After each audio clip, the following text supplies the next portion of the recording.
So today we're going to talk about, whatever day it is. I have no idea, given what's going on with the schedule, what day you will see this video, so I didn't put a date on it. But whatever day it is, let's talk about things called the product and the quotient rules. These are nested in the section 3.4. You notice I've been jumping around in the book a lot, but in 3.4 is where you'll find this stuff. All right, so first of all, just a few questions. Just some innocent questions. Here's f of x, here's g of x. What is f times g? What is f prime? What is g prime? What is fg prime? Means what is the derivative of this function? So when I multiply the two functions together and then take the derivative, what do I get? And then what is f prime times g prime? In other words, if I multiply these two, what do I get? And did I get the same thing when we did the derivative of the product and the product of the derivatives? Are they the same? And then just randomly, here's a fun, interesting way to combine the derivatives and the functions, f prime g plus f g prime. Find out what that is, okay?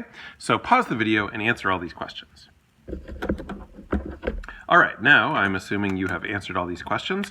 So you have found out, for example, that f times g being 2x plus 3 times 3x minus 2, that's equal to 6x squared, let's see, 9 minus 4, so plus 5x minus 6.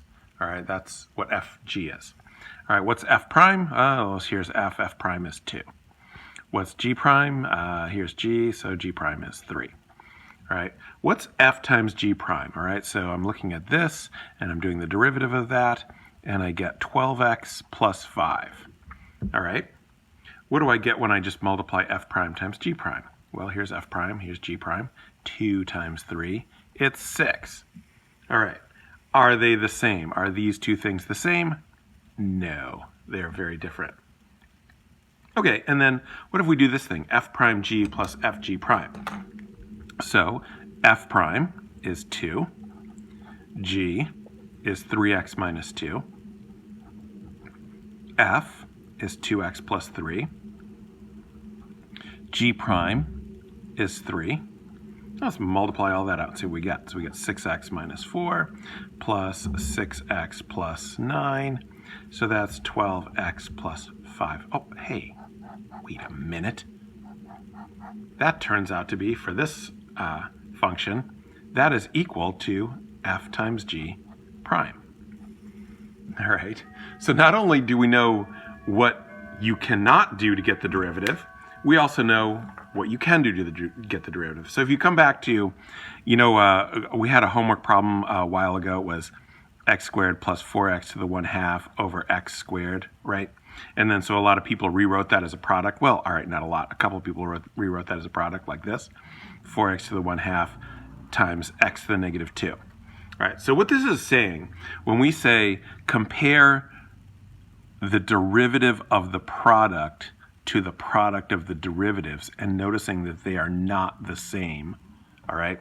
It means you cannot say this is 2x plus 2x to the negative 1/2 times negative 2x to the negative 3, okay? You cannot do the derivative this way.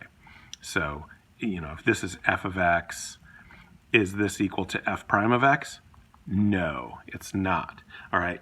So what you have to do with this instead is you would have to do f prime g plus fg prime, which for this one will be pretty nasty. I'm not going to go through it. So that's why for this particular problem that we had for homework a few millennia ago, the correct thing to do with this is distribute first, and then you don't have a product anymore.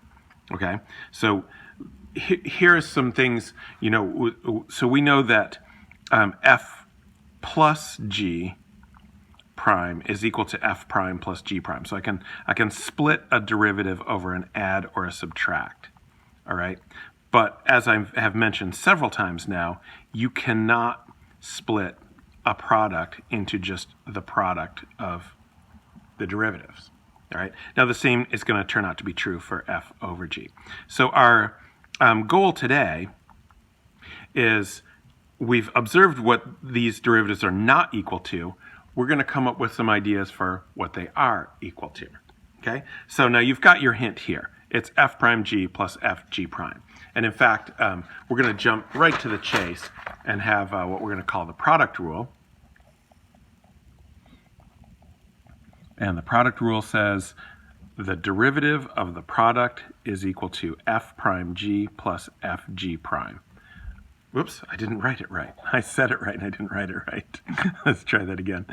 Fg prime is equal to f prime g plus fg prime. All right, so I'm going to prove that, and then we'll do some examples. That's our next video.